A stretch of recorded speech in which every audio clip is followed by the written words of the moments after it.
And what builds heritage over the decades is attention to and dedicated focus on our mission of educating the best our country has to offer.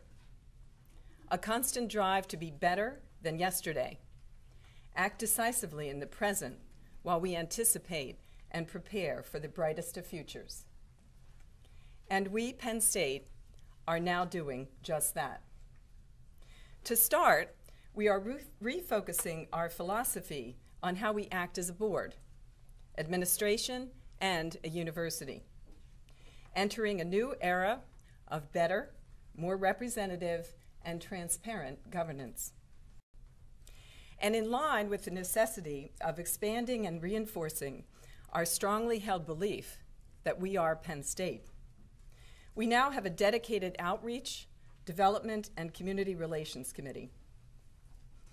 Further, and as you know, our trustee and committee meetings are public, and we've added a question and answer period to each full board meeting. Today will be our first public comment session, and we welcome your ideas, thoughts, and comments. So, as I noted earlier, this is our first public comment session for our board meetings. We look forward to hearing from our faculty, students, staff, alumni, and other members of our community.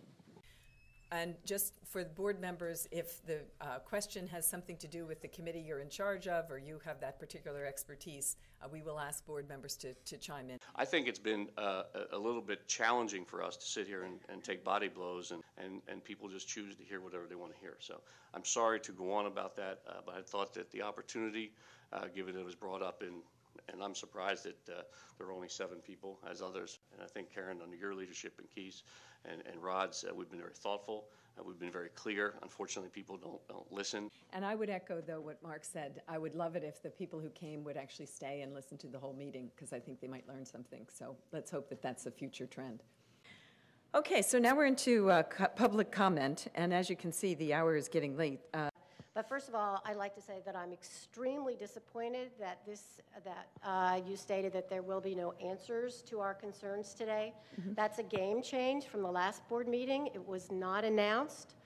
Several of us did come ready to pose questions, and we were hoping for answers. That's extremely disappointing, and personally, I consider it a form of censure.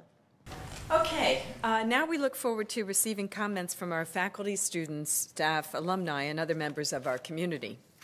We had 9 individuals submit a request to address form, and we extended invitations to all of them.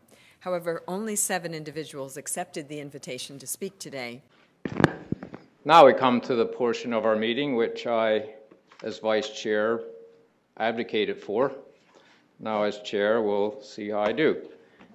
I'd just like to make a brief comment, which is that I've listened to these comments now for 4 or 5 meetings. They seem to focus only on 1 or 2 things. And I'm very troubled by calling out people individually on this board. With the guidance and assistance from our colleagues at WPSU, we will now use a visual prompt via an electronic clock, and one of the WPSU staff will provide an additional visual prompt when there is 1 minute remaining. Messrs. Free and Clemente and Governor Thornburg. Trustee Frazier tells me there are no do-overs in life. However, there are public apologies, retractions, and setting the record straight.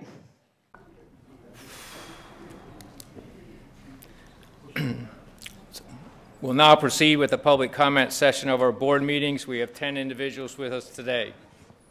Each speaker will be permitted up to 3 minutes for comment with the guidance and assistance of one of our colleagues at WPSU who is located near the reserved seating area for our public comment participants. A visual prompt via an electronic clock will assist with the timekeeping. Why are our directors leaving? Why are they leaving?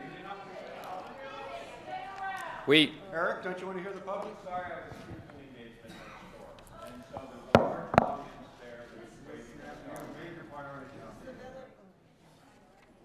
waiting. We can postpone it. We can postpone it till the next meeting. We appreciate and continue to welcome the opportunity for public comment.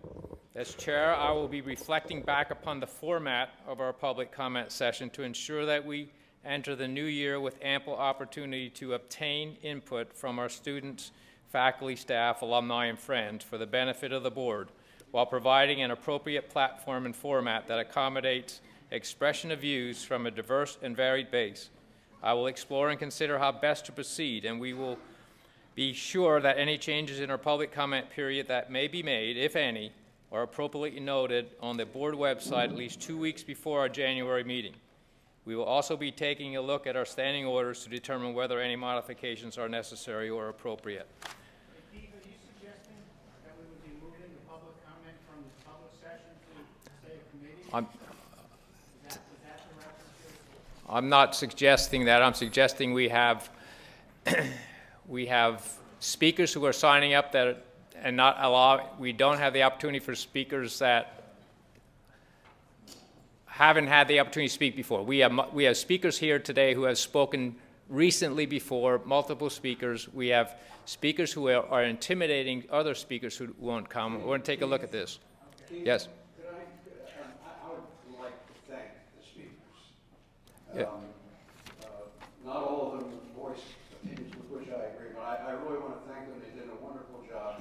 I also want to apologize that so many of my fellow directors chose not to sit here and listen to you. I know you came to talk to the directors. You will find that the 9 elected alumni directors are here. There are roughly 8 or 9 of the others. Some 20 of them have left. I apologize on their behalf.